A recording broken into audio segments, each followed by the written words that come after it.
Hello and welcome to Updog Sports Talk. We have a special edition going over the Mountain West previews today.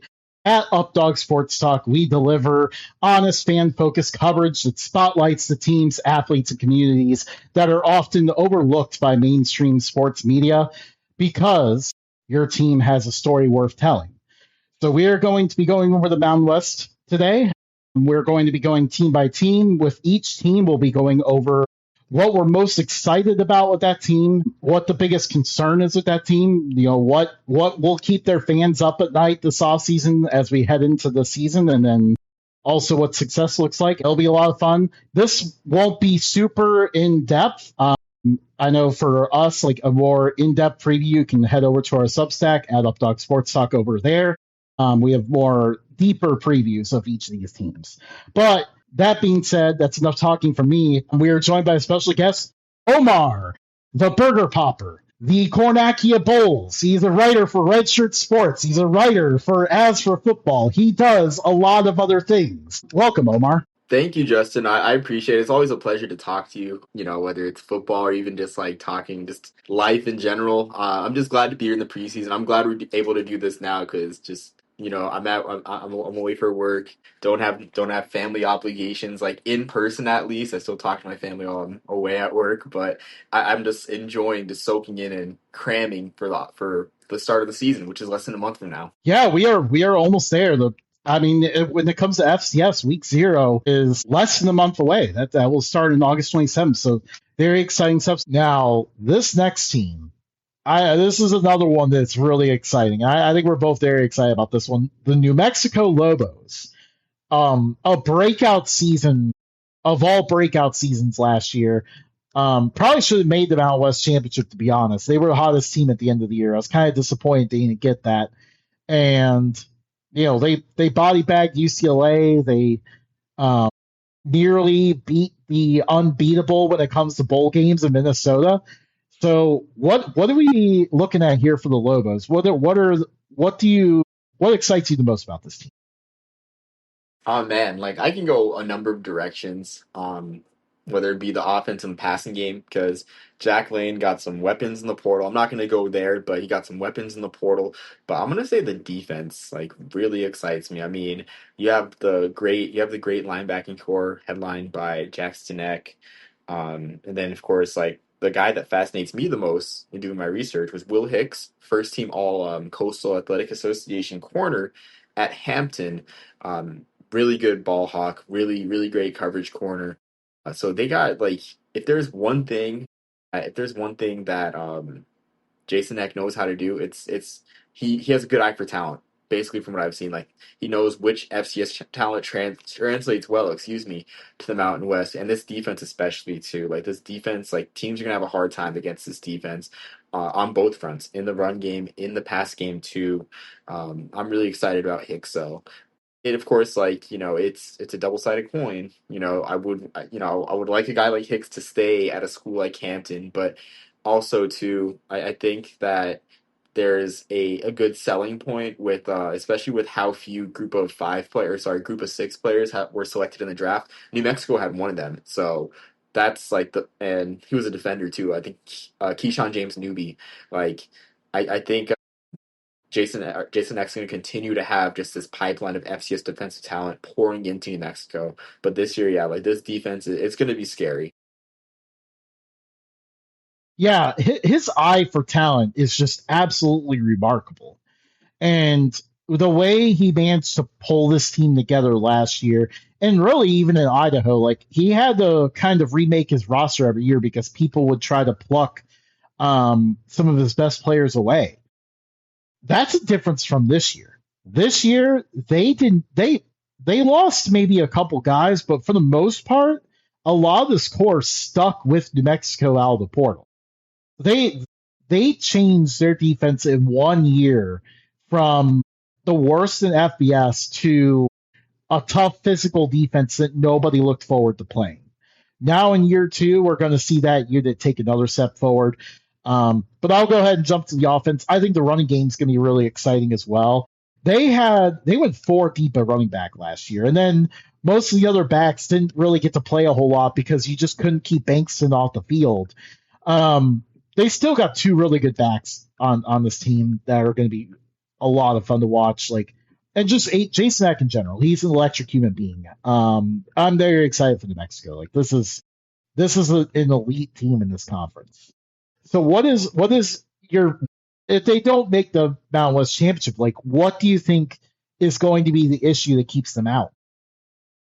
Yeah, I have to say, like, just going off before going on that, just going off your point with Jason Eck, as someone as a former resident of New Mexico, it's ironic because the whole appeal of his predecessor, Danny Gonzalez, was that this was a guy that's from New Mexico, that's or sorry, his Bronco Mendenhall was the predecessor, but before Bronco Mendenhall, Danny Gonzalez, like this is a guy that's from New Mexico, that homegrown, right, played for the Lobos. But I don't remember Danny Gonzalez embracing the 505 as much as Jason Eck has. Honestly, it's in another way. It's in a weird way. It's made me want to made me embrace like the New Mexican in me. That lived in New Mexico for 6 years. For 6 years before going to college. But I think if there's a thing that's going to stop New Mexico from making the Mountain West Championship game, I want to say it's the quarterback position. Jack Lane was great last year. I think he's going to have a solid year, but there are times like there are some inconsistencies. Like I know he had 4 interceptions against Michigan. That's highly excusable, obviously. Um, but when it comes to, I think he had 3 picks against San Jose State. Like those are things that shouldn't happen from, I'd say, a top, for going quarterback rankings, a top 3 quarterback in the Mountain West, even top 2 potentially if you want to go back and forth with either him and Alejado or Jackson Arnold. So I'd say the quarterback play would probably affect New Mexico the most, or probably stop them the most in heading to the Mountain West Championship.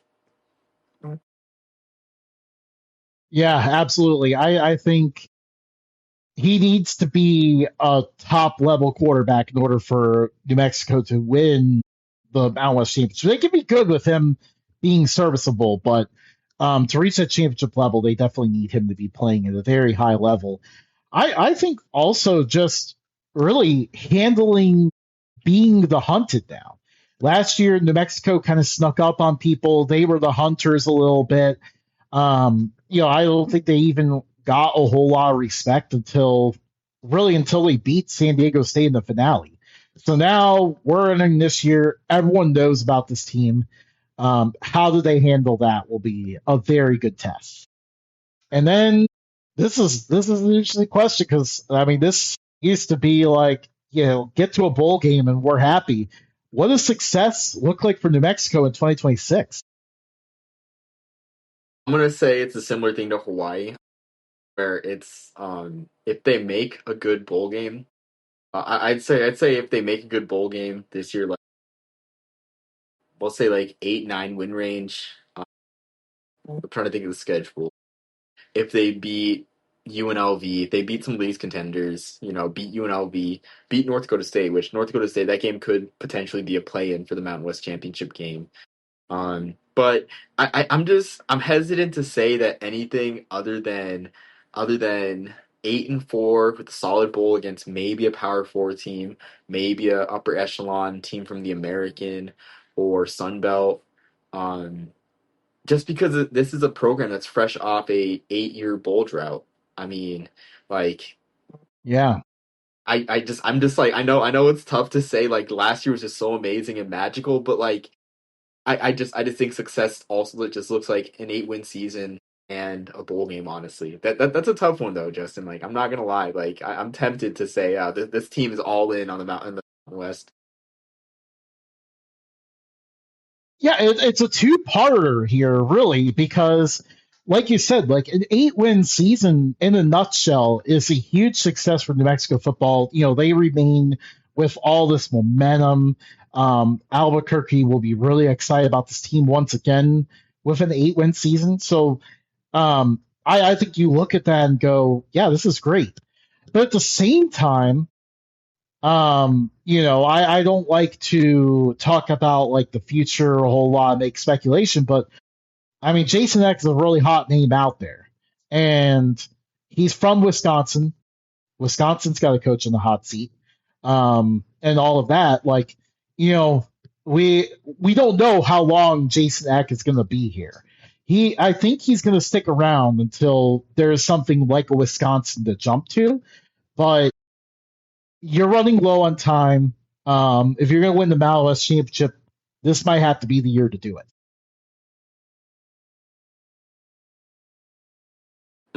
Wow, that's food for thought. Because honestly, like maybe this is like maybe just looking at this through rose-colored lenses. Because like for me, like I like to think like in the now, like you. But that's a really good point too, where it's like Jason Eck won't be there forever. And I mean, of course, with New Mexico being a basketball market, you look to basketball. Richard Pitino was never going to be at UNM forever. Like, I don't care how good the Mountain West is at basketball. I don't care if it's a multi-bid league. I don't care if it's a 2, 3, 4, 5 bid league. Like, he was not sticking around the 505 forever.